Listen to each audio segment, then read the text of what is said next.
নমস্কার, radio new টাউনের স্টুডিওতে আরও একবার সকল রেডিও নিউ টাউনের দর্শক এবং শ্রোতা বন্ধুদের স্বাগত জানাই।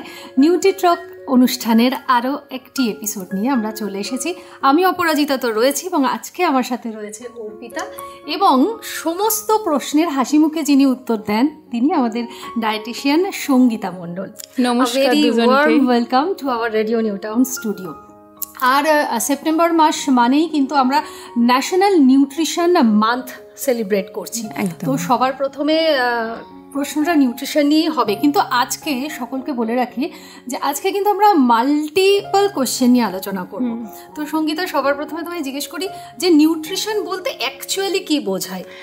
হ্যাঁ, নিউট্রিশন বলতে যেটা বোঝায় যে প্রত্যেকটা মানুষের শরীরে কিছু কিছু খাবারের তো দরকার হয়েই থাকে, কিন্তু ওভারঅল একটা হিউম্যান বিইংয়ে সুস্থ থাকতে যে কটা খাবারের দরকার হয়ে থাকে কিছু কিছু সেটাকে বলি আমরা ম্যাক্রোনিউট্রিয়েন্ট, আর কিছু কিছু থাকে মাইক্রোনিউট্রিয়েন্ট। তার মধ্যে ম্যাক্রোনিউট্রিয়েন্টের মধ্যে কার্বোহাইড্রেট, প্রোটিন, ফ্যাট, ওয়াটার এগুলো পড়ছে। আরেকটা যেটা মাইক্রোনিউট্রিয়েন্ট পড়ছে তার মধ্যে ভিটামিনস, মিনারেলস, আরও যেরকম ফাইটোনিউট্রিয়েন্টস, অ্যান্টিঅক্সিডেন্ট রয়েছে, এগুলো খুব সামান্য, এগুলো আমাদের চলে আসছে। তো এর যোগসাজশটাকে ব্যালেন্স করে একটা মিল প্লেটের মধ্যে প্রত্যেকটা মিলে প্রতিটা দিন সঠিকভাবে নেওয়াটাই হচ্ছে একটা মানুষের নিউট্রিশন। মানে প্রচণ্ড পরিমাণে খাওয়াটা কিন্তু ঠিকঠাক রাখতে হবে অপা, আমরা যেটা বুঝতে পারছি একদম। তো আজকে কিন্তু আমি আর অপা মোটামুটি একটা ছোটোখাটো প্রশ্নের ডালি নিয়ে আজকে আমরা এসছি। আর এই প্রশ্নগুলো খুব সাধারণ প্রশ্ন, সাধারণ মানুষের পথ চলতে যেই প্রশ্নগুলো মাথায় আসে, আমাদের মাথায় আসে। এই যে দিদি প্রথমেই বলি যে প্রথমত ছিপছাপ একটা সুন্দর শরীর ঠিক আছে, দেখতে লাগে, কিন্তু মনে হয় না যে একটা পার্টিকুলার বয়সের পার্টিকুলার একটা এজে মনে হয় এই ওয়েটটা থাকা ভালো। তো এই যে একটা কনস্ট্যান্ট রোগা হয়, হয়তো সবসময় ঠিকঠাক খাওয়া দাওয়া খাচ্ছি, সমস্ত কিছু ঠিক আছে, কিন্তু ওয়েট গেন যদি কেউ করতে চায়, সবাই তো ওয়েট লুজ করার জন্য রেডি, বাট যদি কেউ ওয়েট গেন করতে চায় তাহলে ঠিক কী তার রেগুলার রুটিনটা কীরকম হবে? হ্যাঁ, ওয়েট গেনে যেটা আমরা দেখে থাকি যে স্বাভাবিকের থেকে মানে আমাদের বিএমআই যদি 18 বা তারও নিচে চলে যায়, তার মানে আমরা দেখে থাকি যে নর্মাল বডি ওয়েটে সে নেই। তো এই বিএমআইটা হচ্ছে আমাদের একটা সূচক যেটা দেখে আমরা বুঝতে পারবো। সেকেন্ড, তার ওয়েট গেইন দরকার। তো তারপর আমরা কি করব যে তার ক্যালোরি যেটা পার ডে দরকার, কোনো যদি অ্যাডাল্ট ফিমেল, যদি আমি তোমার ক্ষেত্রে ধরে থাকি, তাহলে অ্যাডাল্ট ফিমেলদের ক্ষেত্রে আমাদের যেই পরিমাণ ক্যালোরিটা দরকার পার ডে হিসেবে, তার থেকে ঠিক 300 থেকে 500 কিলো ক্যালোরি এক্সট্রা পার বডিতে আমরা সেটা নিয়ে থাকবো, পার ডেতে নিয়ে থাকবো। তাতেই তাহলে আমার এক্সট্রা যে ওয়েটটা সেটা আমি গেইন করতে পারবো। সুতরাং স্বাভাবিকের থেকে প্রত্যেকটা মিলে আমি যদি ধরে নিই যে এক পিস একটা মাছ, বা আমি ধরে নিলাম দুপুরবেলা হয়তো এক মুঠো ভাত বেশি, বিকেলে হয়তো একটা বিস্কিট বা একটুখানি ছাতু বা ছোলা একটু বেশি নিলাম এক মুঠো, রাতে হয়তো একটা রুটি আর একটা হয়তো সবজির তরকারি একটু বেশি নিলাম। এই প্রত্যেকটা মিলে এই একটা একটা করে খাবার যদি আমরা অ্যাড করে দিতে থাকি, আর যদি আমরা এতটা খাবার অ্যাড করতে না পারি, আমরা কিছু ক্যালোরি ডেন্স অ্যাড করব যেগুলো দেখে মনেই হবে না। যেরকম চিজ, আমরা যদি কোনো পাউরুটির ওপর চিজ দিয়ে খেয়ে নিই, ক্যালোরি ডেন্স চলে গেল, প্রোটিনও চলে গেল, ফ্যাটও আসছে আমার তার সাথে। আর কখনো কখনো যদি আমার এক মুঠো ভাত না খেতে ইচ্ছা করে বেশি, 1 চামচ ঘি নিয়ে নিলাম, তাহলেই কিন্তু এই ক্যালোরিটা এইভাবে আমরা ম্যানেজ করে নেব। তাতেই কিন্তু ওয়েটটা তারা গেইন করবে সুস্থভাবে, ফাস্ট ফুড বা জাঙ্ক ফুড খেয়ে নয়।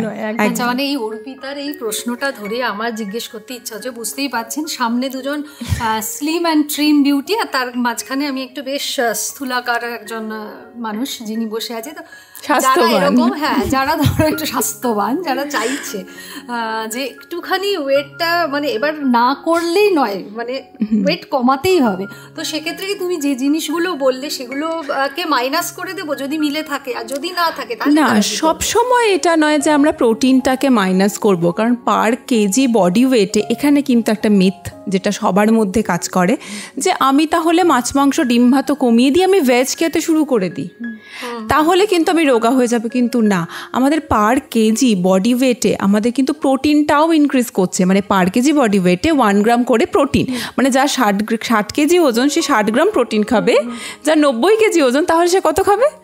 90 কেজি, কারণ পার কেজিতে 1 গ্রাম চলে যাচ্ছে। তো এখানে তাদেরকে প্রোটিনের ইনটেকটা বেশি করতে হবে, হয়তো ক্যালোরি সে একটু কম নিতেই পারে, বা লো ক্যালোরিতে চলে গেল বা লেস ক্যালোরিতে চলে গেল, হয়তো শাকসবজি, ভিটামিনস, মিনারেলসের কোনো একটা সাপ্লিমেন্ট সে নিচ্ছে, যেহেতু কার্বোহাইড্রেটটা না নিলে অনেক সময় ভিটামিন মিনারেলস বডিতে আমাদের ঠিক করে অ্যাবজর্পশন হয় না, কারণ প্রত্যেকটা খাবারই দরকার, তাই না? তো সেক্ষেত্রে যদি কেউ না নেয় কোনো একটা খাবার, তখন তাকে কোনো একটা মেডিসিন নিতে হচ্ছে, বা কোনো একটা সিরাপ, যেগুলো আমরা ছোটোবেলা থেকে খেয়ে এসেছি, মাল্টিভিটামিনস, মাল্টিমিনারেলস, বাচ্চাদের সিরাপগুলো, বড়োদেরও ওরকম সিরাপ পাওয়া যায়। তো কার্বোহাইড্রেট পুরো বন্ধ করে দিল, এই সিরাপগুলো তো নিতেই হচ্ছে, তার সাথে সাথে নিতে হচ্ছে ফ্রুটস, ভেজিটেবলস, যাতে সেখান থেকে আমি ক্যালোরিটা পাচ্ছি। তার মানে আমি প্রোটিনটা কিন্তু বেশি খাবো, কম খাওয়া কিন্তু ওজন বেড়ে গেলে এটা একটা মিথ। হ্যাঁ, আমি যেগুলো থেকে আমার ওয়েট গেইন হচ্ছে সেই জিনিসগুলোকে কমিয়ে দেবো। হয়তো আমি 100 গ্রাম চালের ভাত তো কেউ খায় না, হয়তো 80 বা 70 খেত, তার থেকে আমি একটু 10 গ্রাম হয়তো কমিয়ে দিলাম, সেই 10 গ্রামের জায়গায় আমি আমার প্রোটিন কাউন্টটা ঠিক রাখলাম। আর কোন কোন খাবার একেবারেই খাবে না, যেটা অর্পিতার ক্ষেত্রে তুমি বললে যে 1 চামচ ঘি বা একটা চিজ, তো সেগুলোকে আমাদের খাওয়া উচিত? দেখো, সেটা নিশ্চয়ই খাওয়া উচিত। মানে হচ্ছে ঘি আমাদের কিন্তু 30% পার ডেতে, কিন্তু 20 থেকে 30% ফ্যাট পার ডে, এটা কিন্তু আমি প্রথমেই যেটা বললাম ম্যাক্রোনিউট্রিয়েন্ট। তো ম্যাক্রোনিউট্রিয়েন্টের মধ্যে ফ্যাটটা চলে আসছে, তো ফ্যাটের মধ্যে যদি আমি 1 চামচ ঘি নিই, তাহলে ওখান থেকে 5 গ্রাম অফ অথবা 5 ml অফ ঘি হচ্ছে। তো সারাদিনে ওটা ঘিয়ের 30%ও মিট করছে না, তো সেক্ষেত্রে আমি ক্যালোরি 30% 1 চামচ ঘি নিতেই পারি। কোথা থেকে কাট ডাউন করবো, এটা পার মানুষ, মানে প্রত্যেকটা মানুষের একটা ডিফারেন্ট ক্যাটাগরি থাকে, কোনো ডিজিজ স্পেসিফিক থাকে, হয়তো কারোর লিভার ডিজিজ আছে, হয়তো কারোর কোলেস্টেরল বেশি বডিতে রয়েছে, সেক্ষেত্রে কিন্তু আমরা দেখে থাকি যে আমি তখন ফ্যাটটাকে কিন্তু আস্তে আস্তে কমিয়ে দিচ্ছি। তো এইভাবে আমরা কিন্তু ক্যালোরিটাকে কিন্তু অ্যাডজাস্ট করতে পারি, নাকি আমি ফ্যাট কমাচ্ছি নাকি আমি প্রোটিন হাই করছি, এরকম নয় যে আমি পুরো বন্ধ করে দেব।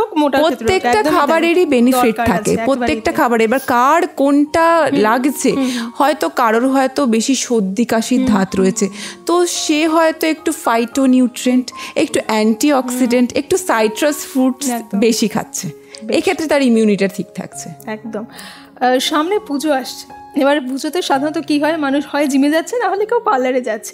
এবার আমি যদি চাই যে ঠিকঠাক খাবার খেয়ে একদম, তাহলে আমার স্কিন আর হেয়ারের একটা মারাত্মক প্রবলেম হচ্ছে, আজকাল প্রচুর চুল পড়ে যাচ্ছে, সেটা আমি হয়তো কোনো ট্রিটমেন্ট নিইনি, তা সত্ত্বেও এটা হচ্ছে। আর যারা রেগুলার অফিসে কাজ করে, রোজ সেই রকম সময়টা দিতেও পারে না, সেটা ফেস হোক বা হেয়ার হোক, সেই ক্ষেত্রে যদি তুমি কিছু খাবার সাজেস্ট করো যে এই খাবারগুলো, হ্যাঁ, এটা পুজোর জন্য বলবো না, এবারে পুজোটা বাঙালিদের জন্য একটু আলাদা হয়তো, কিন্তু আমি এটা বলবো, হ্যাঁ, নিজেকে তো ঠিক রাখতে হবে সব সময়। একটা যত্ন, মহিলাদের ক্ষেত্রে তো আমরা সৌন্দর্যটাকেই একটু প্রথমে দেখি, তারপর তার গুণ বিচার, বুদ্ধি বিচার করি। হ্যাঁ, তো সেক্ষেত্রে সৌন্দর্যটাকে মেনটেন করতে গেলে রেগুলার কিছু কিছু খাবার, যেরকম হচ্ছে প্রোবায়োটিক প্রিবায়োটিক সম্পন্ন কিছু খাবার, সেরকম হচ্ছে দই, বা আমি একটু পেঁয়াজ খেলাম, টক দই, আর পেঁয়াজটা কাঁচা পেঁয়াজ বা রান্নাতে দেওয়া হোক, আর একটুখানি আমি খেতে পারি নানান রকম শাক, বা একটু ফার্মেন্টেড কোনো কিছু খাবার খেলাম।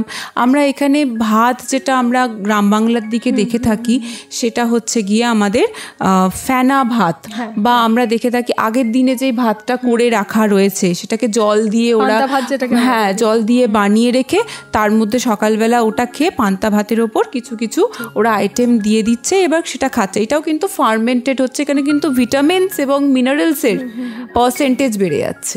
যেহেতু তার মানে আগেকার দিনে মানুষ যে পান্তা ভাত খেত, তারও একটা প্রচন্ড ভালো, কারণ আগেকার দিনের মানুষ মাঠে ঘাটে কাজ করতেন, ওনাদের বেশি ইমিউনিটির দরকার ছিল। এখন আমরা এসিতে বসে ডেস্ক জবে কাজ করছি, আমরা মাটির সংস্পর্শে অতটাও আসছি না, তো জার্মস কম, ওয়ার্মস কম রয়েছে, তার জন্য আমরা হয়তো এই রকম একটা ভাত বা ফ্রাইড রাইস যে আমাদের সহ্য হয়ে যাচ্ছে, আগেকার দিনে কিন্তু এতটাও সহ্য হতো না মানুষের। তুমি যে কথাটা বললে যে আমরা এখন বেশিরভাগই বসে কাজ করি, দেখো ডায়েটটা তো মেইনলি এজের উপর ডিপেন্ড করে, এবং কি কাজ করছি সেটার উপর ডিপেন্ড করে। যার ফিল্ড ওয়ার্ক তার ডায়েট আলাদা, যে বসে কাজ করছে তার ডায়েট পুরো আলাদা, প্লাস বডি ওয়েটের উপরেও ডিপেন্ড করছে। প্রথমে একটু এজ, তারপরে মানে ওইভাবে একটু যদি দর্শক বন্ধুদের বলে বলে দাও যে এজ হিসাবে কে কিভাবে, মানে যতটা এজ আমি এখন আমরা তো স্টাডি করতে থাকি রেগুলার, আমরা একটা স্টাডির মধ্যে থাকি রেগুলার, নতুন নতুন পেশেন্ট আমরা দেখি, নানান রকমের ডিজিজ আমরা জানতে পারি যে হুট করে একটা কারোর এটাও হতে পারে। তো এরকমভাবে আমরা যেহেতু প্রত্যেক দিন স্টাডি করছি, এখন আমি যেটা জানতে পেরেছি নতুন একটা স্টাডিতে, এবং ওটা আমি অনেক দিন ধরে দেখছি যে সত্যি এটা ঠিক, আমি জানি না কতটা অ্যাপ্লিকেবল, বাট আমি জানাতে চাইছি প্রত্যেকটা দিন যে আমাদের বডি ফেস করছে, আমাদের এজ হচ্ছে, আমাদের কিন্তু মাসল কম হচ্ছে, তার জন্য আমাদের এজিং হচ্ছে। এখনকার দিনে প্রমাণিত এই জিনিসটা যে আমার যত এজ বাড়বে আমার যেন মাসল কাউন্ট ততটাই বাড়তে থাকবে, ততটাই যেন বাড়তে থাকে, কমলে হবে না। তাতেই কিন্তু বডি, আমরা যখন দেখি, হয়তো মিলিন্দ বলে একজন রয়েছে যে প্রচণ্ড, মিলিন্দ সোমান না ওনার নাম, তো উনি যেটা করছেন, উনি এখনও যেভাবে দৌড়ান, একটা 70 বছর ওনার মনে হয় বয়স ক্রস করেছে, তো ওনার যেটা দৌড়াচ্ছেন, একটা সাধারণ 20 বছরের ছেলে এতটা কিলোমিটার এতটা পার আওয়ারে ছুটতে পারবে না। কেন না, ওনার মাসেলটা কিন্তু একটা নর্মাল এজের থেকে কিন্তু অনেকটা হাই, মানে 70 বছরের মানুষের যে বা 60 বছরের মানুষের যে মাসেল পার্সেন্টেজটা বডিতে দরকার 30 বা 25-এর যেটা দরকার, ওনার তার থেকে অনেক বেশি হাই। তাই জন্য ওনার বয়স দেখে বোঝা যায় না, তো চুল পেকে গেছে, বয়স দেখে বোঝা যাচ্ছে না। তো প্রত্যেকটা মানুষের আমি এটা বলবো উচিত যে বয়স যত হচ্ছে এক্সারসাইজ করতে থাকো, প্রোটিন বেশি ইনটেক করতে থাকো, ডিজিজ যা আছে আর একটু কমিয়ে ফেলো, তাতে তোমাদের প্রত্যেকটা দিনের যে অসুখ বিসুখ হচ্ছে, প্রত্যেকটা মানুষের যে বয়স বাড়লে অসুখ বিসুখ বেড়ে যাচ্ছে, এই জিনিসগুলো কিন্তু আস্তে আস্তে কমতে দেখা যাবেই। তো এই জিনিসটা মেনে চলা উচিত। বেশ, মানে আমাদের এই ব্যাপারটা তো চলতে থাকবে। হ্যাঁ, অপা কিছু একটা বলছিল। হ্যাঁ, যেটা বলছিলাম যে ধরো 40 এজে চলে আসা মানে বলে না যে 40-তে নতুন জীবন পায়, এক্স্যাক্টলি, সাইমালটেনিয়াসলি দেখবে অনেক ধরনের রোগ জ্বালাও শুরু হয়, যেমন হাঁটুর ব্যথা, বডি ওয়েট গেইন করছে, মেটাবলিজম রেটটা কমছে। তো সেই ক্ষেত্রে ডায়েটটা মানে কিভাবে চেঞ্জ হবে? এইটা হচ্ছে গিয়ে প্রথমেই যেটা বললাম যে প্রত্যেকটা বডি টাইপ যদি আলাদা হয়ে যায়, যে ক্ষেত্রে কারোর হাঁটুর ব্যথা, ওয়েট গেইন যদি হয়ে যায়, এটা আমরা নর্মালি জেনারেলি দেখে থাকি। আর একটা জিনিসও যেটা হচ্ছে, ধরো এই 40-তে যখন হাঁটুর ব্যথাটা বাড়ছে বা আমরা এটা ফিল করছি, তখন আমরা ভারী এক্সারসাইজও করতে পারছে না কেউ। হ্যাঁ, মানে কারণ হয়তো বলে দিচ্ছে ফিজিওথেরাপিস্ট বা অন্য ডক্টর বা যারা দেখাতে যাচ্ছে হসপিটালে, বলছে আপনি একটু হাঁটাহাঁটি করুন, আপনার ওয়েটটা কমাতে হবে, কিন্তু সেই মানুষটা অনেক সময় কাঁদতে কাঁদতে এসে আমাদের ক্লিনিকে বলছে যে আমি তো হাঁটতে পারছি না, আমার তো 1 মিনিট হাঁটার পর বা স্টেপ নেওয়ার পর আমার প্রচণ্ড ব্যথা বেড়ে যাচ্ছে। তো তখন হয়তো কেউ নি রিপ্লেসমেন্ট করছে, কারোর হয়তো হাড় ক্ষয়ে যাচ্ছে, অস্টিওপোরোসিসের দিকে বয়সকালে বেশি দেখা যাচ্ছে। তো এই ক্ষেত্রে বলবো calcium, vitamin C, zinc, phosphorus, protein এবং ওয়াটার এবং রেগুলার একটা মিনিমাম এক্সারসাইজ যদি মেনটেন কেউ করে, আর অবভিয়াসলি গুড স্লিপ ইজ প্রাইমারিভাবে এটা মেনটেন করা উচিত। এটা যারা মেনটেন করবে, অ্যাটলিস্ট 2 মান্থস যদি মেনটেন করে, হ্যাঁ কমতে বাধ্য যে সিমটমগুলো আপনার আছে। এবার যদি তার থেকে যদি কারো ক্রনিক ডিজিজেস চলে আসে, মানে হয়তো তার সাথে ডায়াবেটিসও আমি দেখতে পাচ্ছি, তার সাথে হার্টের অনেক প্রবলেম দেখতে পাচ্ছি, কোলেস্টেরল, হয়তো ইউরিক অ্যাসিড বেড়ে গেছে, তো সেক্ষেত্রে ডায়েটটা একটু আপনারা ম্যানেজ করে এই সেম ফর্মুলা অ্যাপ্লাই করে আপনারা সুস্থ থাকতে পারেন।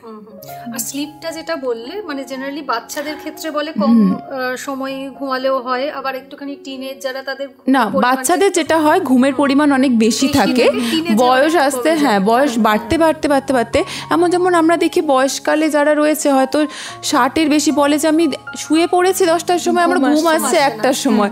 তো এই ক্ষেত্রে কিন্তু ওই সেম আমাদের যে হরমোন, আমাদের কর্টিসল, আমাদের লেপটিন, গ্রেনিলের যে একটা পুরোপুরি ব্যালেন্স, এটা কিন্তু বিগড়ে যাচ্ছে, বিকজ আমার বডিতে কিন্তু মাসল নেই। একটাই কিন্তু সলিউশন, যারা বয়স বাড়ছে তাদের জন্য প্রোটিন কোয়ান্টিটি, বডিতে মাসল কোয়ান্টিটিটাকে হাই রাখা। যাদেরই আমি টেস্ট করেছি ক্লিনিকে এবং তাদের দেখেছি মাসল অনেক কম, মানে 15%-এর কম, যেটা নর্মালি থাকা উচিত 25 থেকে 30। এই ক্ষেত্রেটা দেখা যায়। এটা পুরোটাই যেভাবে আমরা খাবার খেয়েই বড় হয়েছি, 1 মিনিট এক্সারসাইজ না করলে বা 10 বছর যদি কেউ এক্সারসাইজ না করে, সে হয়তো বেঁচে থাকবে, সুস্থ হয়তো থাকবে না, কিন্তু বেঁচে থাকবে। কিন্তু যদি সে 10 বছর না খায়, কাউকে দেখেছো বেঁচে থাকতে? না। তো সুতরাং আমাদের ফাউন্ডেশনটাকে ক্লিয়ার করে নিতে হবে। আর আমরা কি সুস্থ থাকতে চাই না শুধু বেঁচে থাকতে চাই? আমরা যদি আগেকার দিনের মহামানবের মতন, মনীষীদের মতন ধ্যান করে থাকি, আমি অনেক শুনেছি যে তারা তুলসী পাতা, বেলপাতার রস ইনফ্যাক্ট খেয়ে তারা হয়তো ঘোর তপস্যায় যাচ্ছে, তারা একটা প্রসেসে থাকছে। তাদের কথা আমি বলছি না, তারা হয়তো আজকে 10 বছর না খেয়েও থাকতে পারে, তারা মেডিটেশনের এমন চূড়ান্ত পর্যায়ে যায়, তাদের ফুড সেভাবে আমি বলতে পারবো না অ্যাজ আ ডায়েটিশিয়ান হয়েছে ফুড দরকার নেই, বাট এটা প্রমাণিত আজকে নাসার বিজ্ঞানীদের কাছ থেকেও আমি এটা দেখেছি যে তাদের ফুড ছাড়াও তারা চলে, সেই এনার্জিটাকে তারা কন্ট্রোল করতে পারে। But we are the common people, আমাদের কিন্তু খাবার দরকার, 10 বছর খাবার ছাড়া কেউ বাঁচতে পারে না। তার জন্য এক্সারসাইজের সাথে ডায়েটটা কিন্তু মেনটেন করতে হবে প্রত্যেকজনকে, কিন্তু নিয়ম মেনে শারীরিক খাবারটাও দিতে হবে। একদম মেন্টাল খাবারটাও আমরা রেডিও নিউটনের তরফ থেকে দিয়ে থাকি, সুন্দর সুন্দর গান প্লে করি, আর ঠিক সেরকম ভাবে মানে এক্সারসাইজও ইম্পর্টেন্ট এবং খাবারটাও ইম্পর্টেন্ট। নিয়ম মেনে ভালো খাবার, স্বাস্থ্যকর খাবার খেতে হবে একদমই। আর ধরো যে ধরনের খাবার খেলে আমাদের অ্যালার্জি হচ্ছে, সেটা আমরা কি করে বুঝবো, বা হচ্ছে যখন দেখছি তখন আমরা কিভাবে কন্ট্রোল করবো, বা তার সাবস্টিটিউট কি? হ্যাঁ, প্রথমেই বলবো যেটা সবাই বলে থাকে, ইনফ্যাক্ট আমরাও দেখে থাকি, আমাদের যে জিনিসটাতে অ্যালার্জি হয়তো অনেকজনের কোনো একটা পার্টিকুলার সবজি, আমি এটাও দেখেছি অনেকের ভেন্ডিতে অ্যালার্জি হয়, আর চিংড়ি মাছ, লাউ, বেগুন ছেড়ে দিলাম, ভেন্ডিতে পর্যন্ত অ্যালার্জি হচ্ছে। তো এই যে জিনিসগুলো, তাকে সেই জিনিসটা কিন্তু খাওয়া মোটামুটিভাবে 5 ইয়ার্সের জন্য কিন্তু স্টপ করে রাখতে হবে। কারণ যে জিনিসটা বডিতে অ্যালার্জি দিচ্ছে, যে ন্যাচারাল সাবস্টেন্স, আমরা হয়তো বাইরে ঘুরতে গেছি, হয়তো কোনো একটা ফুড আমরা সহ্য করতে পারছি না, হয়তো কেউ, আমরা বাইরে দেখে থাকি অনেক রকমেরই নানান রকম ফুল ফল হয়তো রয়েছে যেগুলো আমরা সারা জীবন খাইনি, তো সেটা হুট করে তার সংস্পর্শে এলে আমাদের সেটা অ্যালার্জি হয়ে যায় বডিতে। তো সেই জিনিসটা তো ফার্স্ট অফ অল বন্ধ করে দিতে হবে।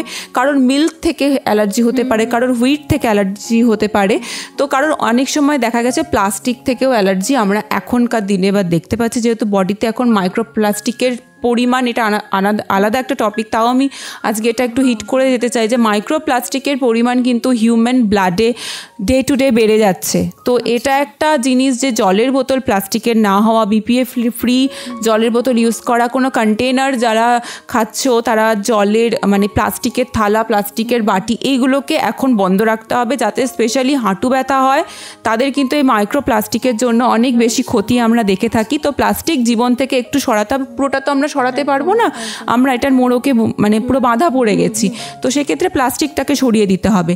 আর সেকেন্ড হচ্ছে, এই যে আমাদের পার ডে আমরা যে খাবারের অ্যালার্জির খাবারগুলো ফেস করছি, সেগুলোকে বন্ধ করতে হবে।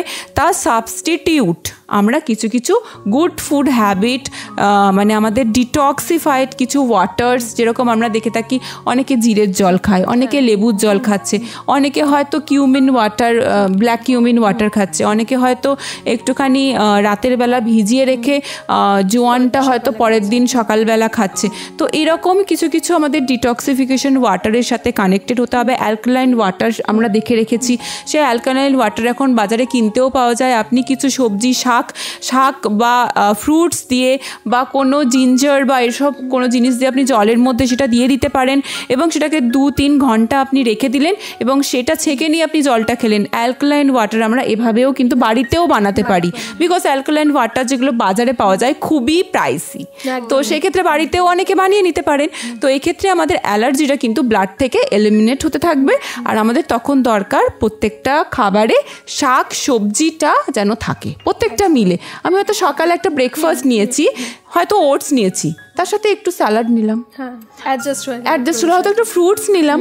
তো এভাবে আমরা কিন্তু প্রত্যেকটাতে একটা ফাইবার অ্যাড করলাম, প্রোটিন অ্যাড করলাম, আর মাইক্রোনিউট্রিয়েন্টসগুলো অ্যাড করে দিলাম। একদমই।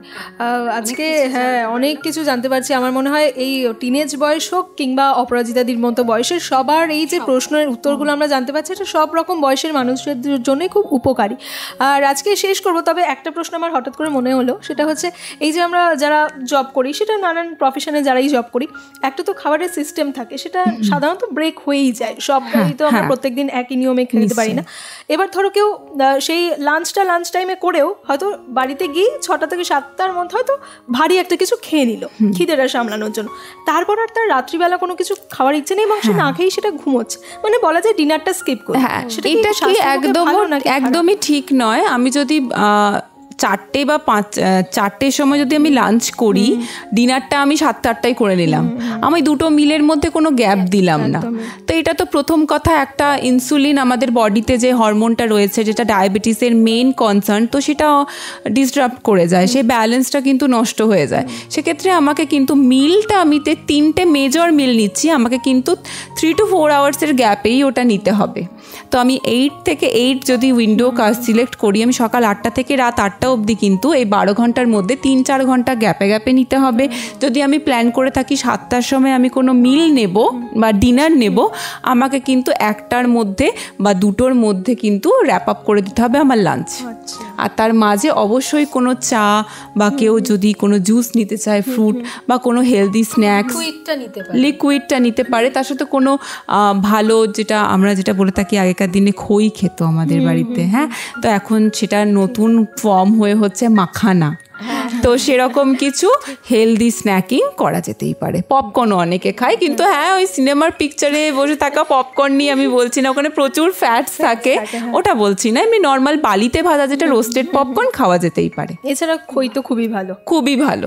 সবার স্যুট করে না, কিন্তু যাদের স্যুট করে, কোনো বডি টাইপে খই ভীষণভাবে স্যুট করে, তাদের জন্য খাওয়া উচিত। হ্যাঁ, সবার জন্য, এটাও জেনে রাখতে হবে, সবার জন্য কিন্তু সব খাবার নয়। আপনাকে দেখতে হবে আপনার বডিতে কি স্যুট করছে, আর নয়তো কোনো ক্লিনিক্যাল ডায়েটিশিয়ানকে জিজ্ঞেস করে নিতে হবে যে আপনার কি স্যুট করছে। সবাই সবকিছু খেলে কিন্তু শরীরটা নষ্ট হয়ে যায়। মানে একবার অন্তত ডায়েটিশিয়ানের কাছে এসে জেনে নেওয়া পরামর্শ যে আপনার বডি টাইপে কি খাওয়া যায়, কি আপনাকে সারা জীবনের জন্য কোনটা আপনার স্যুট করছে। যদি কারো অ্যালার্জি থেকে থাকে, সেক্ষেত্রেই আমি বললাম, কারণ হচ্ছে অন্য ক্ষেত্রে সেগুলো তো ডায়েটিশিয়ান দেখাতেই হয়।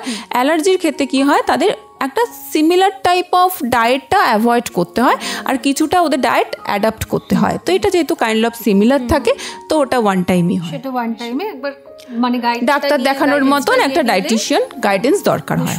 হ্যাঁ, তাহলে অনেকটা মানে কি বলবো, মানে এমার্জেন্সি থেকে বাঁচা যায়। হুট করে শ্বাসকষ্ট হয়ে যাওয়া, হুট করে পেট ব্যথা হয়ে যাওয়া, মানে নিজের শরীরে নিজের ডাক্তারিটা না করাই ভালো। একদম, এটা করাটা ঠিক। যেটা পরিমাণ মতো খাবারও খাচ্ছি এবং টাইমে খাচ্ছি, সেটাও কিন্তু খুব ইম্পর্টেন্ট। টাইম গ্যাপটাও ভীষণ ইম্পর্টেন্ট। কাজেই আমরা সবকিছু জানি, কিন্তু কতটা মানি সেটা একটা খুব বড় প্রশ্ন। সত্যি। আর অবশ্যই মানবো, আর সে কারণেই বোধহয় আমরা যখন শরীরটা খারাপ হয় তখনই আমরা মানতে শুরু করি, কিন্তু আমাদের যখন শরীর ঠিক থাকে, তখন যদি কেউ মানতে থাকে, তাদের কিন্তু এগুলো আসবে না। আমি দেয়ালে পিঠ ঠিকে গেলে আমরা সব করতে থাকি, কিন্তু তার আগে আমরা প্রিকশনটা নিতে হবে। হ্যাঁ, একদমই। আবারও ফিরবো অবশ্যই, এবং এইভাবেই আমাদের ভালোবাসা দিতে থাকুন, আমাদের মাথার ওপর হাত রাখুন, আমাদের ইউটিউব চ্যানেল এবং ফেসবুক পেজটিতেও চোখ রাখুন, সেটাতেও একটুখানি সাপোর্ট করুন। আর খুব ভালো থাকুন, সুস্থ থাকুন, এবং একদম যেটা বলার সেটা হচ্ছে হেলদি থাকুন। নমস্কার।